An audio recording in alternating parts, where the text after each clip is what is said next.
Welcome to Critical Cinema. You already know this, but The Lord of the Rings is one of the most beloved trilogies of all time. These movies are universally adored, and for good reason.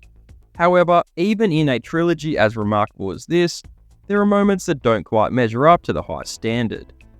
I want to delve into what I believe is the absolute worst scene in the entire trilogy. I took this as a personal challenge, and it was hard. Finding bad scenes in bad movies is easy, but this was like finding a needle in a haystack. Yet I found the needle. It comes from the Fellowship of the Ring.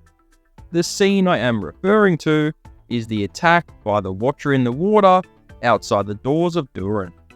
While most of the movie excels in its execution, this particular sequence falls short in several ways. Before you insult me, dislike the video, and toss me into the fires of Mount Doom, all I ask is that you give me a chance to explain. So without further ado, let's begin. First and foremost, the scene's lighting is too dark that it's a chore to pay attention. This is frustrating as it reduces the ability to fully engage with the action. Viewers are likely more concerned with adjusting the brightness on their TVs than enjoying what's on screen. When you can't easily distinguish what's happening, it feels like a cheap trick to hide poor CGI. While I have some sympathy for the fact that the Lord of the Rings movies came out in the early 2000s, when CGI was fairly new, this excuse falls flat when you see the Balrog 20 minutes later. The Balrog looks magnificent, even by today's standards, and appears in a much brighter environment, which is why I think this scene being so dark is a real problem. As soon as the creature grabs Frodo, Sam, Merry and Pippin all start yelling and making a big fuss.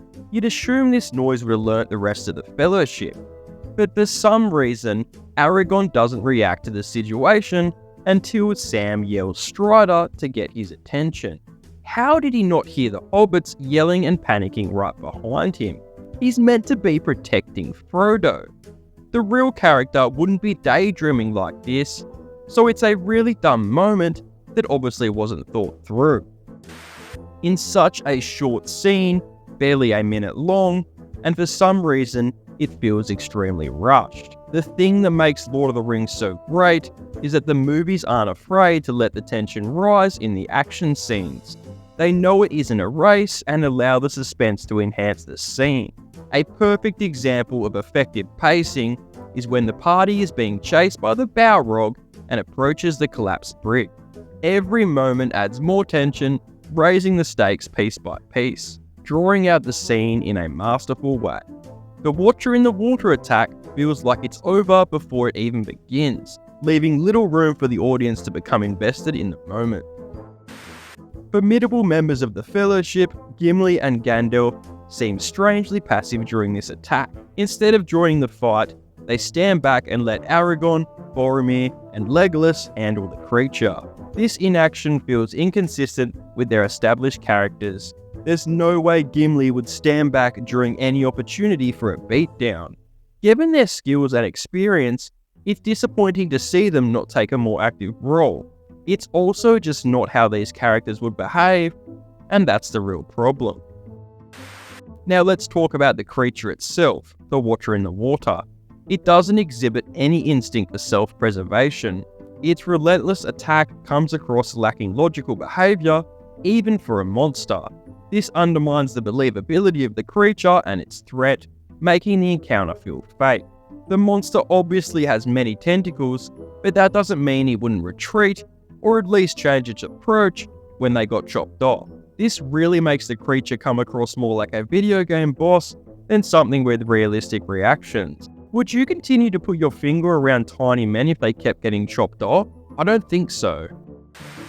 The Watcher in the Water's origins and motivations are not explained, leaving me wondering why it's there and why it attacks the Fellowship in the first place. Sure, one could argue that the monster was hungry, but in a world as richly detailed as Middle-earth, this lack of background stands out in this encounter. It feels like a moment out of the Hobbit trilogy with how random it is. Simply chucking something on screen for the sake of action doesn't enhance the story. You could edit this scene out of the movie and it wouldn't change anything, that just proves how utterly pointless it is. Why in the world does the creature hold Frodo up in the air for so long? Eat the damn hobbit already. Is he waiting to say grace or something? I know I was complaining about the rush pacing earlier, so you'd think this would be something I'd approve of, but if the pacing is only stretched out for stupid reasons, they might as well not even bother. At this point, the Watcher in the Water has no one to blame but itself for going hungry. The timing of the attack is another issue. It happens at an overly convenient moment, just as the Fellowship are trying to enter Moria. This feels a little too contrived. Either the monster just arrived and they got super unlucky, or it was just casually chilling in the water, waiting until the last possible moment to attack.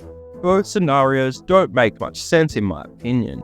The timing feels like a forced plot device rather than a natural occurrence within the story. So there you have it. Why the attack by the Watcher in the Water is, in my opinion, the worst scene in the Lord of the Rings trilogy. I had to play devil's advocate here, and I think I did a decent job finding as many problems with this clip, considering it's only just over a minute long. Thanks for tuning in to Critical Cinema.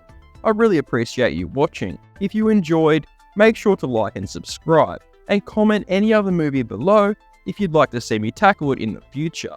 Most importantly of all, don't forget to stay critical, and that's the end of the show.